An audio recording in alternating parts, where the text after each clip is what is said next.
Hi folks, welcome to RJ Impact. Today I'm going to cover two elements of the FTX SBF trial. With the trial commencing on Thursday this week, there's nothing to say in respect of activities going on directly inside the courtroom, but there has been some breaking news in respect of the state of the liquidation, which I'll cover quickly. We'll also look at some of the text messages which have appeared and have been used as evidence in the courtroom itself by the prosecution. So firstly, the liquidation.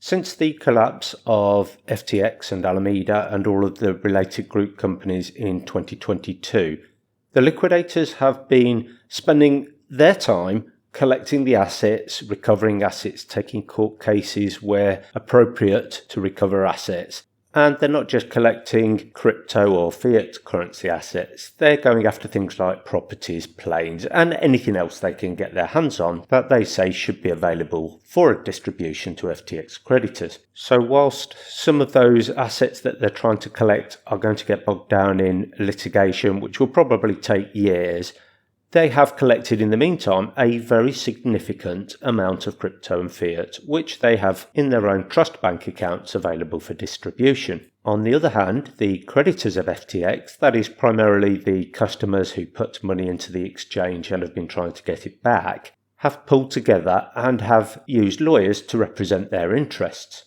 Now, those lawyers themselves have said that they've achieved a deal by discussion and negotiation with the liquidators to give 90% of what the liquidators have managed to recover back to those customers.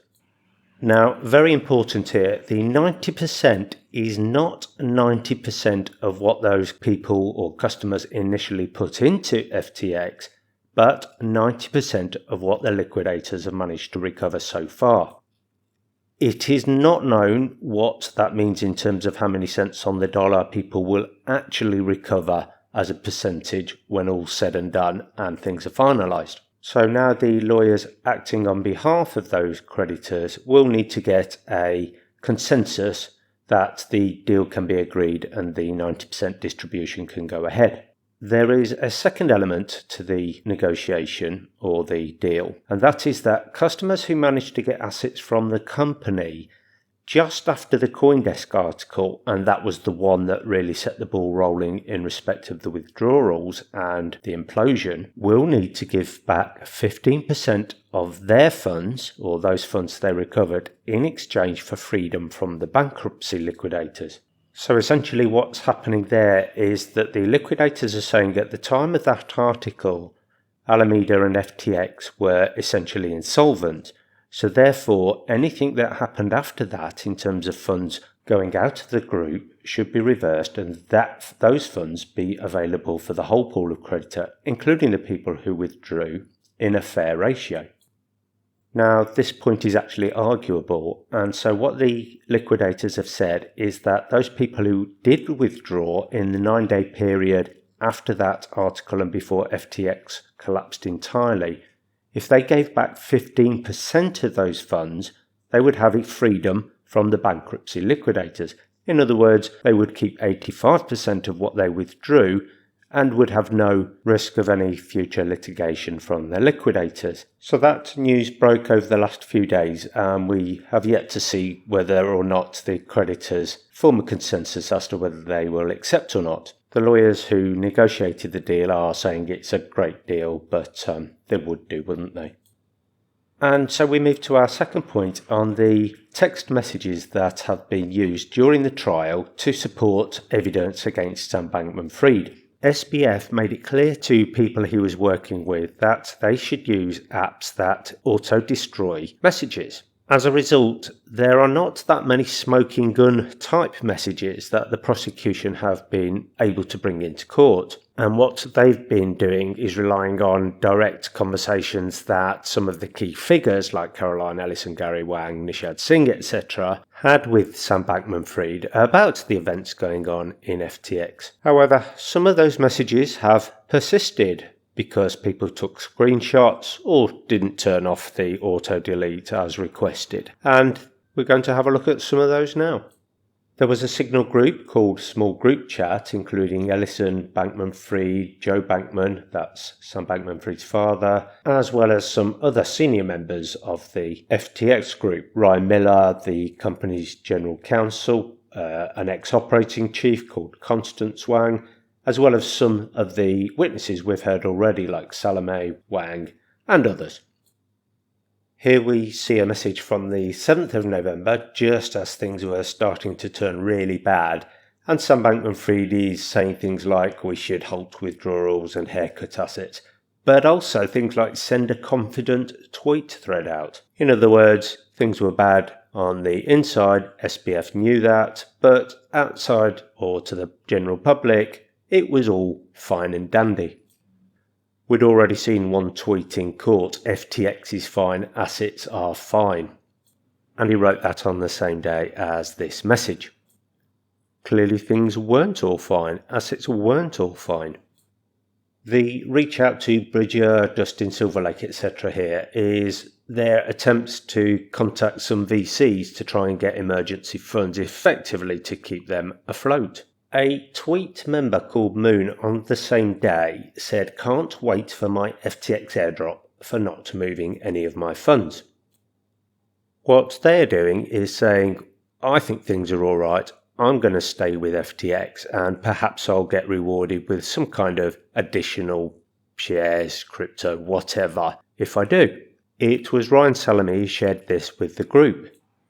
And because this is obviously a positive sentiment, Sam Bankman-Fried, as you can see in this exchange, retweets it. On November the 8th, we have Caroline Ellison looking for some guidance on what sort of message she should be sending externally. Multiple people internally asking whether they should continue to make statements to external parties like Alameda is solvent. Should I suggest they stall instead? Just stall on responding to the messages? Or what? And that was the day that FTX actually paused all customer withdrawals. FTT on that day, that's the token of FTX, went down in price by around 75%.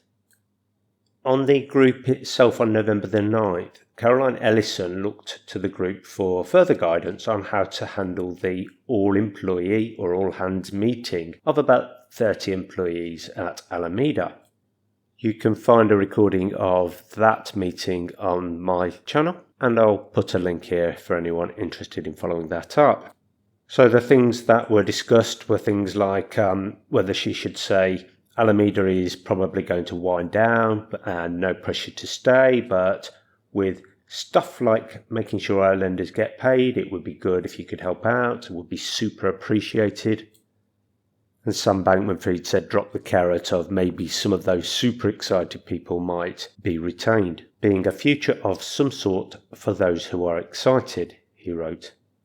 And then Caroline had the meeting and divulged, as we've heard, far more than was discussed in this group, like whose idea was it to plug Alameda's losses with FTX customer money.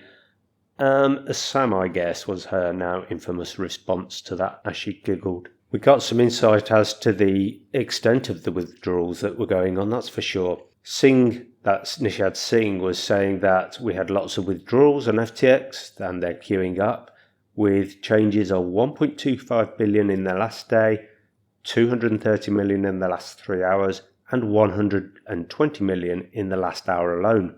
And that was just after November the 6th, when Changpeng Zhao had said they decided to liquidate all their FTT holdings. And responding to this with the serious and gravitas it deserved, Ellison responded with a unhappy emoji, and Bankman-Fried responded with an oof.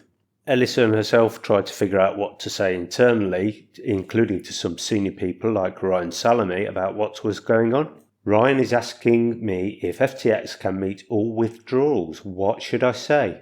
Nishad's next message is not a response to that, but it is a commentary about what they should do about Changpeng Zhao, and Nishad saying we should reach out for a truce.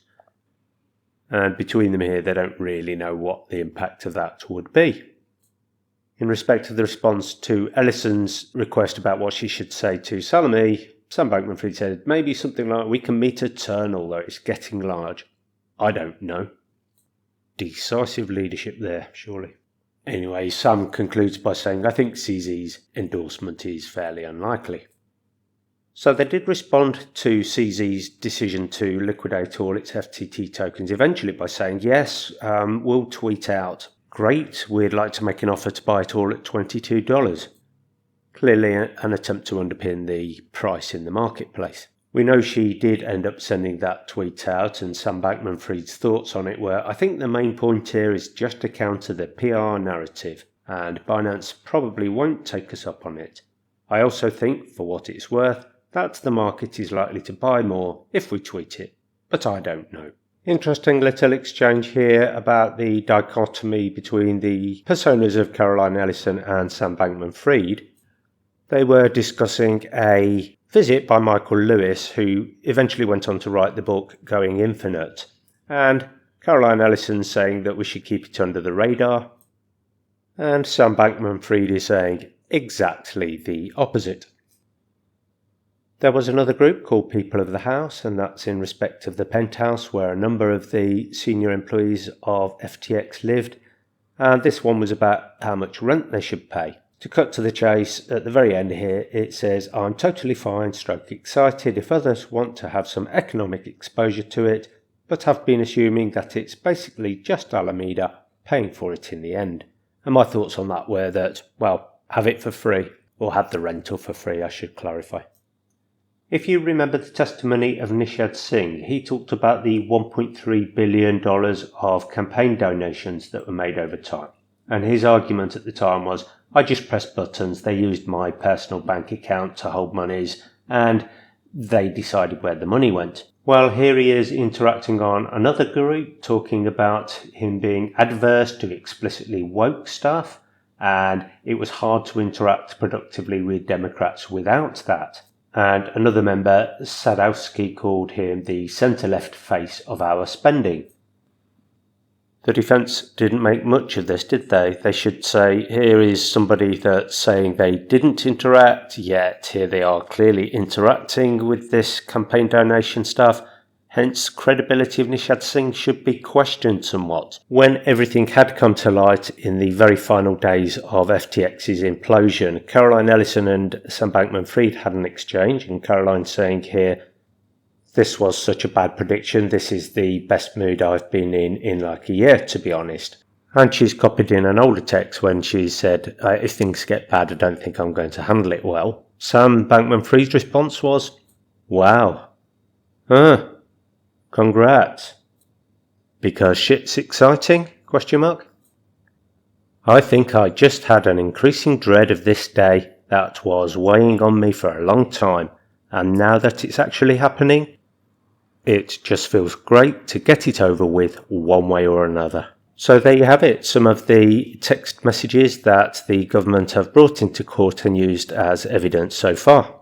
A glimpse, therefore, into the inner workings of what Damian Williams, the US attorney, called one of the biggest financial frauds in American history.